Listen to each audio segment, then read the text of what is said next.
Now for the areas, जो areas आपको आने चाहिए वो सब फॉर्मूला शीट में उसके वैल्यूज गिवन होंगी, ठीक है। और बाकी जितने भी हमारे पास एरियाज आते हैं पैरेललोग्राम या इन चीजों के, वो इस टाइप से आएंगे कि आप लोग उसको डिस्ट्रीब्यूट कर सकोगे ट्रायंगल्स के अंदर या जो एरियाज फॉर्मूला शीट के ऊपर गिवन है, ठीक है। तो कुछ एरियाज हमें पता है कि एरिया ऑफ स्क्वायर क्या होता है, रेक्टेंगल क्या होता है। रेक्टेंगल को हमने ट्रिग्नोमेट्री में बड़ा डिटेल डिस्कस किया था, and then we are having the circle as well. अच्छा, अब इनके क्वेश्चंस देखते हैं हम। वॉल्यूम्स पे भी हम आएंगे, पॉलीगॉन्स नहीं नहीं नहीं। अच्छा, यहाँ पे आते हैं। Now, for example, we are having such type of shape, and he said that you need to find out the area. So area is now the two dimension stuff. दो dimensions में जा, like x में भी और y में भी। तो जब भी x y को मल्टीप्लाई करेंगे हम, तो इनकी यूनिट अब स्क्वायर्स में आएगी। So metre square, centimetre square, millimetre square. तो एरिया हमेशा स्क्वायर में रहेगा, ये बात याद रखना, ठीक है। तो अब बड़ा आसान सा क्वेश्चन है इसका। अगर हमने एरिया फाइंड करना है तो we are having two shapes, one is the rectangle one and the other one is the triangle. तो रेक्टेंगल का एरिया होता है 5 into 7, दैट विल बी 35। और ट्रायंगल में आपको ये हाइट दी हुई है, तो बेस कितनी होगी 5। तो ट्रायंगल का एरिया क्या होगा 1/2, बेस इज व्हाट 6, या बेस 5 कर लेते हैं, एंड देन हाइट इज 6। तो ये दोनों एरियाज आप निकाल के you need to add them to get the area of the whole shape. 50। ठीक है जी, क्लियर होगी बात। Same is the case with this one. थोड़ा सा जरा अपना रीकैप कर लेते हैं। अगर एरिया ऑफ ट्राइंगल गिवन है, the base of triangle is 5, find the height. So area is equals to 1/2 times the base, which is 5, and the height is h. So that will be 80 divided by 5, that is h, which is h equals to 5 ones are 5 and 5 6. So that is 16. तो ये चीजें warm up करने के लिए हैं। इस parameter में जरा मुझे यहाँ पे एक आप बात बताएं। या पैरामीटर के लिए नहीं, पैरामीटर नहीं, हमें इसी चीज का हमें एरिया निकालना है। एक मिनट, ये कहीं एरिया में आ रही है हमारे पास ये वाला क्वेश्चन। नाउ यहाँ पे जरा आप लोग एक दफा गौर करें। हम लोगों ने निकालना है एरिया ऑफ दिस शेप। कोई मुझे बता सकता है कि how to find out the area of this shape? क्या करूं मैं? We need to cut the compound shape into shapes that we know the formula for the area. Hmm, like we are having two rectangles है ना। So हमें two rectangles करें, या मतलब you cut like this, and then we're having rectangle 1, rectangle 2, or rectangle 3. So we'll find all of the areas of the rectangles, and then we're gonna add them. Yes. Any other way? We could also extend the line of 1.7 meters. We could also extend that. Then And then we can find out the area of the large rectangle and then the two small rectangles. area of the large rectangle, and then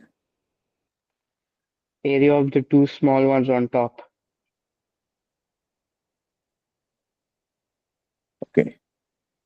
Now what if ये बाकी कोई मतलब सारे agree कर रहे हैं इस method पे, किसी का कोई अपना मेथड है?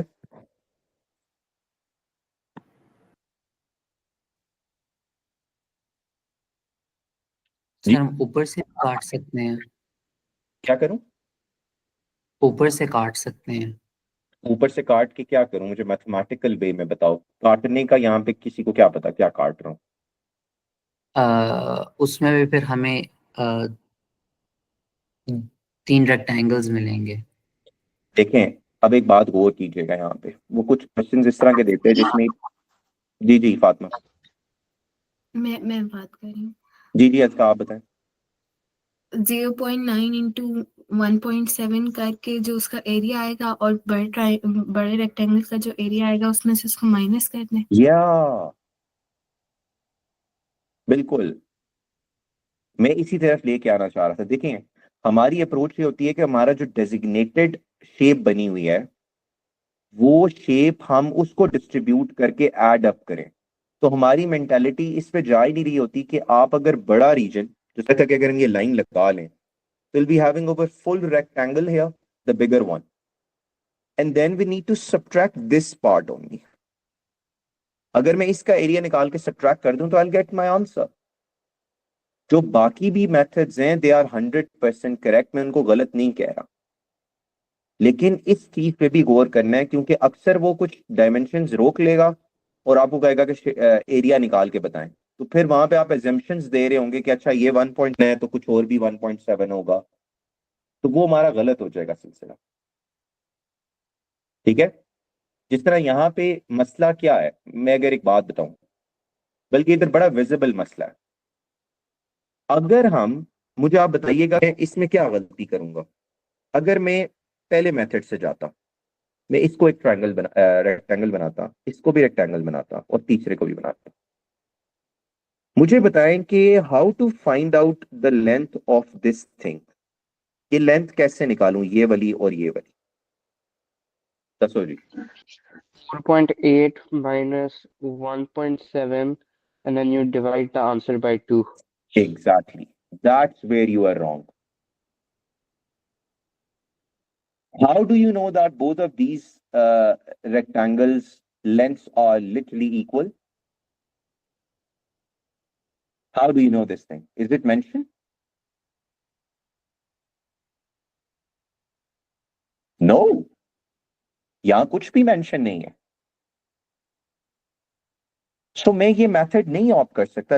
उसने मुझे ये भी नहीं बताया हुआ कि जो ट्रायंगल रेक्टेंगल्स बन रहे हैं ये कुछ सिमिलर हैं, या सिमिलर छोड़ें, सिमिलर की तो बात ये लगता है, कॉन्ग्रुएंट हैं या क्या है। अगर मैं इसको जनरल परसेप्शन में देखूं तो ये वाला रेक्टेंगल मुझे छोटा लग रहा है, थोड़ा स्मॉल लग रहा है, और ये थोड़ा सा लार्ज लग रहा है। सो मैं तो ये असम्पशन जनरेट ही नहीं कर सकता कि 4.8 minus 1.7 and I need to divide it by 2. No, उससे तो दिया हुआ ही नहीं है ये काम। So we need to go other way, and that other way is what Azka actually highlighted, कि आप टोटल का निकाल के और फिर उसको माइनस करें जो यहाँ पे लिखा हुआ है। ठीक है, उसमें डायमेंशन 100% गिवन है हमारे पास। अगर ये लाइन लगा के पूरा रेक्टेंगल कंप्लीट कर लो, बड़े वाला रेक्टेंगल को देखना, तो बड़े वाला रेक्टेंगल एरिया इज 2.6 इंटू 4.8। तो ये क्या बनेगा, 2.6 इंटू 4.8 जो भी बनेगा, and then I need to find out the area of this one, ये वाला जो रेक्टेंगल है 0.9 इंटू 1.7। अब मैंने बेसिकली अपने बड़े रेक्टेंगल से ये वाला एरिया सब्ट्रैक्ट कर देना to get my required region. So I'll subtract that. Is it fine? आपको बेसिक पता चला कि कहाँ मसले आ रहे थे और फिर हम लोगों ने क्यों ये मेथड ऑप्ट किया। ये जो पहला मेथड बता थे ना साइम, वो हम यहाँ नहीं यूज कर सकते, नहीं यूज कर सकते। तो ये आपके पास सबसे जो है आपने आपको देखना है कि एरियाज मैंने कंपाउंड शेप्स का कैसे निकालना है। ठीक है जी, या अब इसको भी देख लेते हैं। Like we are having one thing unknown and he has provided us the area of the whole shape. ना उसने कहा जी एच निकाल के बताया, एच बड़ा इजीली निकाल सकते हैं। मैं इसको यहाँ डॉटेड बना के ना रेक्टेंगल में डिस्ट्रीब्यूट कर रहा हूँ, एंड रेक्टेंगल में अगर डिस्ट्रीब्यूट करूंगा तो ये परपेंडिकुलर हाइट बन जाएगी जो उसने गिवन दी हुई है। So now what I will do, I will write down the area. The area will be 6 into 18, rectangle का मैंने निकाला है, plus 1/2 base was 18 into height, that was h. ठीक है, 6 into 18 is basically the area of the rectangle. ये rectangle को देखें 6 और 18 की डायमेंशन है, और ट्रायंगल जो है आपके पास ये 18 बनेगा। So the base is 18 and the height is h. Now उसने a दिया हुआ है, सो a क्या होगा हमारे पास 200। आपके पास इक्वेशन बन गई। अब आप सॉल्व करें। सॉल्व करने में ध्यान रखना कि अलजेब्रा के रूल्स ना ब्रेक कर देना। 2 1 2 2 9 18 and then we are having 200। 6 into 18 कर लें, ये कितना बनेगा, 6 8 48, 6 1 6, 108 प्लस 9h। 108 वहां जाके सब्ट्रैक्ट हो जाएगा, ये बन जाएगा 92। 92 डिवाइडेड बाय 9 करें तो आपके पास 9 2 11 नहीं, बस ठीक है, ये आप 10.2. या ओके 10.2 ये आपके पास आ जाए। ठीक है जी, ऑल गुड। जा रहा है, सॉरी, रिकरिंग में जा रहा है। हाँ वही मैं कह रहा हूँ ना कि 9/9 is like the best way. बाकी अगर वो आप रेकरिंग में जा रहे हैं तो वो पेपर 4 का फिर क्वेश्चन होगा और वो आपको कहेगा कि 1 डेसिमल प्लेस या 2 पे राउंड ऑफ कर पर डॉट लगा। Is it clear? अच्छा, अब यहाँ पे एक हमारे पास था, हाँ पैरेललोग्राम्स को भी देख लेते हैं जरा। नाउ ये जो हमारे पास है ना पैरेललोग्राम्स का आपने ध्यान रखना है, parallelograms area is based into perpendicular height. ठीक है, फॉर एग्जांपल मैं यहाँ पैरेललोग्राम एक बनाता हूँ,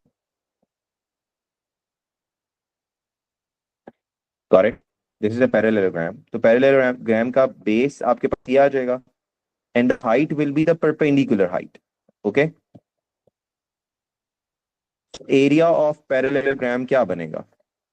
PR base into height.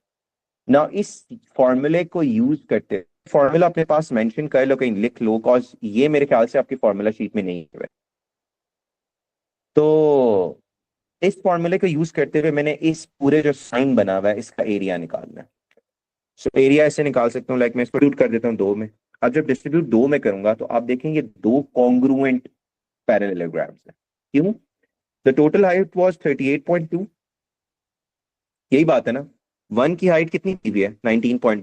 It means it's quite obvious that your this height is also 19.2 19.1।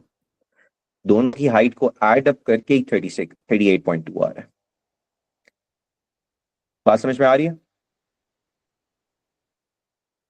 तो इसका मतलब है कॉन्ग्रुएंट है। अगर कॉन्ग्रुएंट है तो मींस एक का निकाल के मल्टीप्लाई बाय 2 कर दूंगा। सो एक का निकालें जी आप, व्हाट इज ओवर बेस? 3.8, सारी जगह वही चल रही है 3.8, और ये उन्होंने लेंथ भी गिवन दी है। सो 3.8 is the base and the height is 19.1, और इसको मैं सिर्फ 2 से मल्टीप्लाई कर लूंगा टू गेट अवर आंसर।